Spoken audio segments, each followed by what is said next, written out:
Compass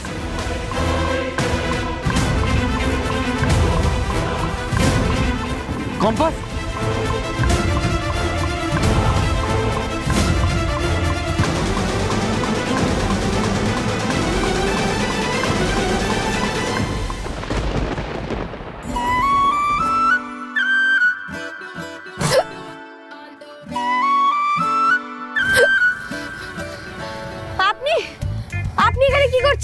প্রশ্নটা তো আমার তোমাকে করার কথা।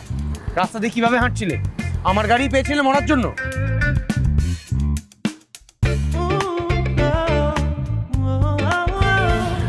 আপনি কি আমাকে জ্যোতিষী ভাবেন নাকি যে আমি গুনে গুনে বলে দেবো মহারাজ বিহান চৌধুরী এই পথেই গমন করবেন? কি ভাবেন কি আপনি নিজেকে?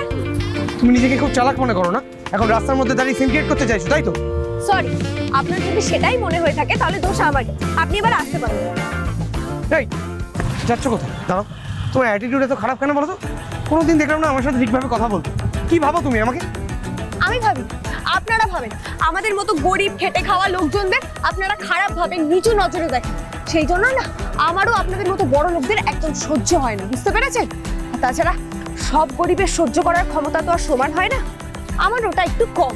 আপনার গাড়ির সামনে পড়ার জন্য, আপনাকে ডিস্টার্ব করার জন্য আপনাকে তো সরি বলেছি। এবার আমি যাই তাহলে।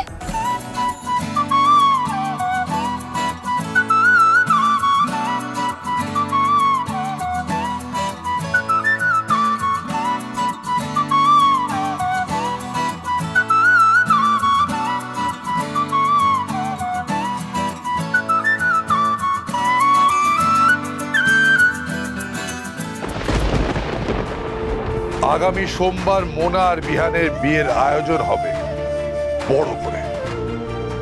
বিয়ে হবে? আর কম্পাসের বিহানের যে বিয়েটা হয়ে গেছে বাবা, সেই বিয়েটার কি হবে? কেন বুঝতে চাইছো না বৌমা? এটা সম্ভব নয়, আমরা কেউ মানছি না এটা।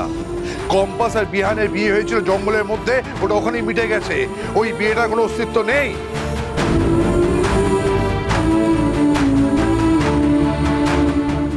ওই পরিবারেই লুকিয়ে আছে সেই ষড়যন্ত্রকারী। সেটা যে কেউ হতে পারে, অখিলেশ চৌধুরী, ঋতুজা চৌধুরী বা ওদের ছেলে বিহান চৌধুরী।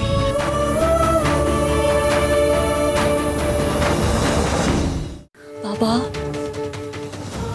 অন্যকে ঠকালে নিজেকেও একদিন না একদিন ঠকতেই হয়। অন্য কাউকে ঠকিয়ে না কেউ আজ পর্যন্ত সুখী হয়নি। নিজের মেয়ে সম্বন্ধে এসব কথা বলতে তোমার খারাপ লাগছে না বৌমা?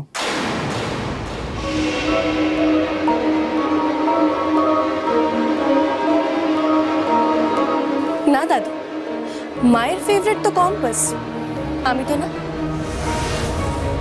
আসলে কি বলতো, মায়ের মনটা না কম্পাসের জন্য কাঁদে। কি ঠিক বললাম তো মা? সেই ছোটবেলা থেকে দেখে আসছি, আহারে কম্পাস, বেচারি কম্পাস। আর আমি তো ফেল না। জানিস মনে, তোর এই কথাগুলো শুনে না আমি খুব অবাক হয়ে যাচ্ছি। কত ক্যাজুয়ালি বলছিস না তুই কথাগুলো। হ্যাঁ বলছি, কারণ এটাই সত্যি।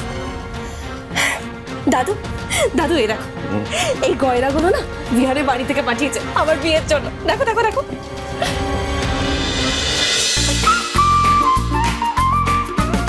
কম্পাস সোম থেকে রবি প্রতিদিন সন্ধ্যে ৬টায় স্টার জলসায় ও জিও হটস্টারে।